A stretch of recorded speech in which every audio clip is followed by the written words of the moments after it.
Faire fuir le danger en le regardant droit dans les yeux est possible à celles qui détiennent un refuge. Connaître leur vulnérabilité et cet espace sécurisant rend invulnérable. Par essence et malgré toute apparente contradiction. Savoir par cœur la route vers son asile entretient le mouvement nécessaire à la vie, l'envie, l'élan. Ce n'est pas en dénigrant son humaine fragilité que l'on développe sa force, mais en la discernant et la décrivant très précisément, pour la parer de nouveaux et beaux atours, pour lui créer un palais. Un palais, pas une forteresse. Il y a de la délicatesse et une passion du beau à avoir pour la mettre en valeur plus que de la dissimuler ou la surprotéger. Plus efficace des dissimulations, l'exposition.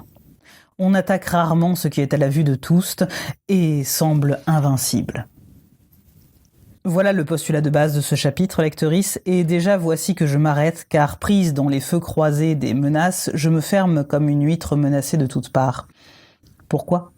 Justement car je n'ai pas encore pleinement trouvé ce refuge et qu'à être si passionnément un pont et des fenêtres, lorsque le danger m'arrive, je n'ai comme réaction que celle d'un mollusque ou d'un hérisson ahuri. Paralysé et recroquevillé, plus d'élan, plus de signes de vie, plus de respiration, plus d'espace. Mort de soi-même, victime de soi-même et de son défaut de refuge. Non pas de force, non pas de structure, non pas de confiance. Manque de refuge. De l'idée primordiale de la sécurité et de notre légitimité à la demander, à l'éprouver, à la créer. Quelle difficulté pour une panthère qui se faufile dans chaque interstice de la nuit, sans jamais éveiller aucune attention ni considérer de limite à son domaine. Quelle difficulté de définir des barrières à son espace mental pour assurer sa propre existence paisible. Où placer les douanes de ses racines afin que nul ne vienne nier leur existence, les bafouer, les piétiner, les emprisonner, les dévoyer et meurtrir. Ses propres racines, le socle de son identité même puisque reflet impeccable de sa canopée et de sa floraison. Mais par quel motif, me diras-tu, lectrice, viendrait-on attaquer les radicelles de ce félin sauvage ? Les raisons peuvent en être bien diverses, mais imaginons par exemple une nuée d'oiseaux tremblant de toutes leurs plumes et cherchant un refuge contre un monde qu'ils ne perçoivent plus que sous la forme d'une infâme agression perpétuelle.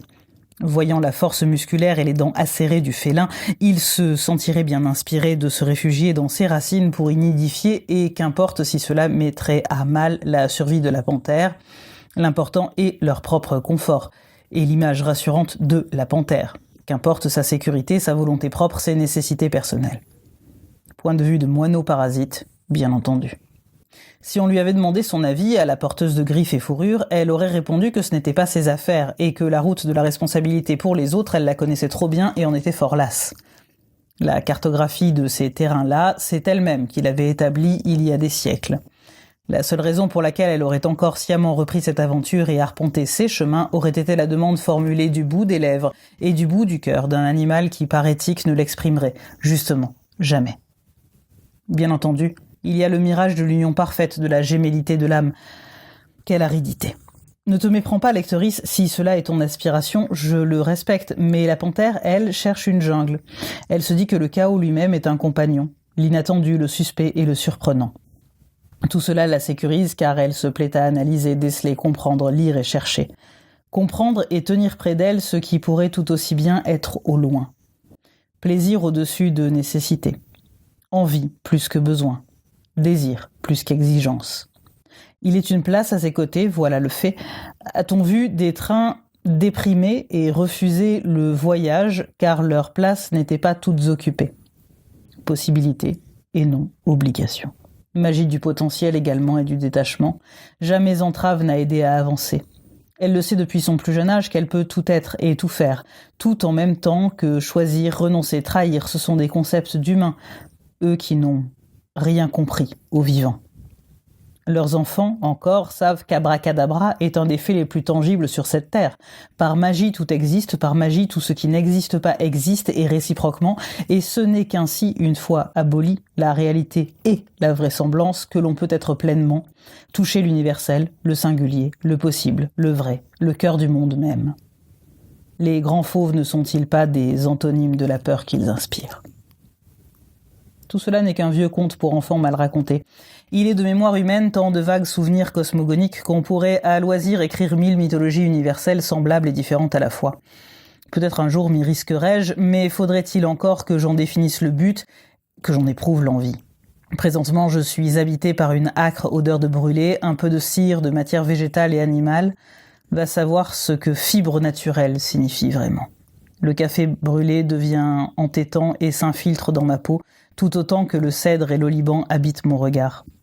Les odeurs sont si tangibles et visibles de nos jours, dans nos crépuscules. Il faut abolir, lectrice, certains concepts. Un refuge n'est pas qu'un lieu. Cela serait trop pauvre.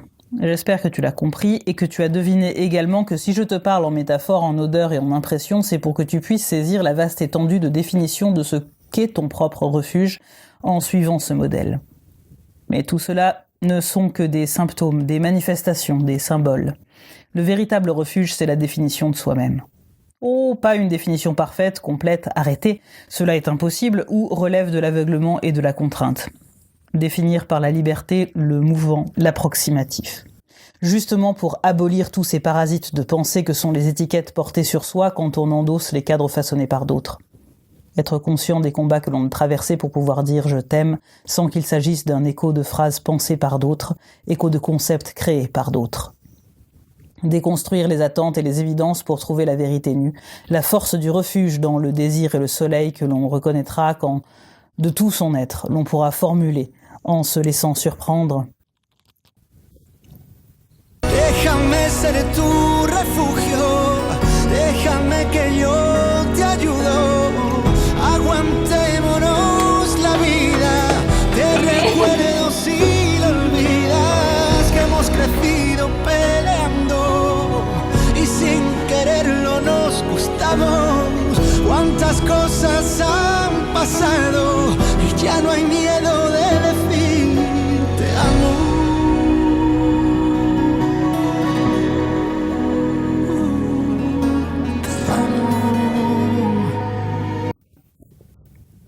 Oui, cher Pablo Alborán, murmurez soudainement que l'on veut être le refuge d'un être aimé, que l'on souhaite l'aider à se souvenir de la vie elle-même si elle l'oublie, à quel point Yael a gagné sa liberté, son affranchissement et sa capacité à aimer sans en avoir l'air, sans l'avoir cherché.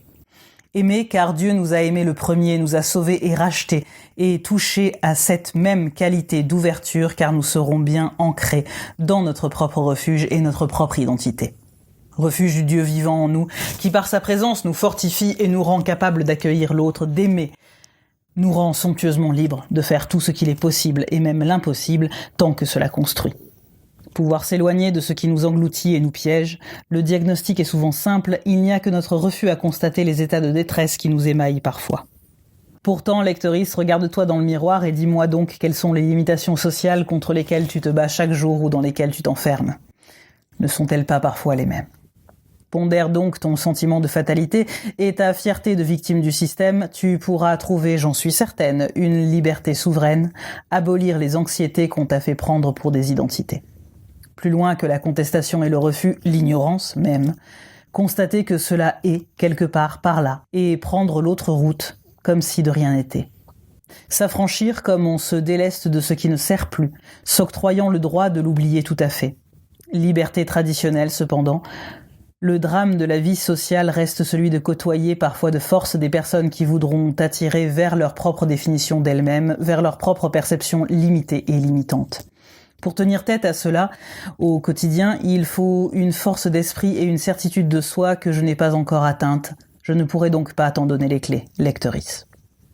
Je peux, en revanche, t'inviter aimablement à être attentif à ton comportement. Évite donc les écueils. Vois quand tu cherches à limiter autrui, vois quand c'est ton organe de destruction de tes propres rages qui parle et non toi, vois quand il s'agit au contraire de tes propres idées préconçues de ce qui est bon et bien, vois en somme lorsque ce n'est pas l'amour qui parle en toi mais des récits répétés qui se veulent exacts. Et pour te nourrir et te soutenir, chère lectrice, mon enfant, discerne ce qui te blesse et te révolte, définis ces moments qui t'engloutissent comme une vague qui ne voudrait que ta mort et non te porter plus loin. Tu en apprendras beaucoup sur les combats auxquels tu as survécu tant bien que mal. Tu en sortiras plus grand et plus confiant. Reconnais pleinement tes blessures, non pour les imposer aux autres avec une narration victimaire, non pour te flageller de les porter, non pour avoir honte des cicatrices ou les couvrir d'un épais maquillage ou de couches de Kevlar. pour les regarder et avec émotion, avec un cœur pur, neuf, candide et consigner à quel point ton registre de vie est plein de batailles gagnées sur l'adversité et sur toi-même. Récupère ainsi ta dignité en comprenant ta force, et peut-être pourras-tu transmettre les leçons apprises et libérer autrui de joues semblables, à la condition qu'elle le veuille. Le contraire serait illusoire, préjudiciable et d'un grand danger pour toi-même. On n'arrache pas les bornes douanières des gens limités. La liberté, comme la sécurité et l'amour, s'offrent. Elle ne s'impose pas.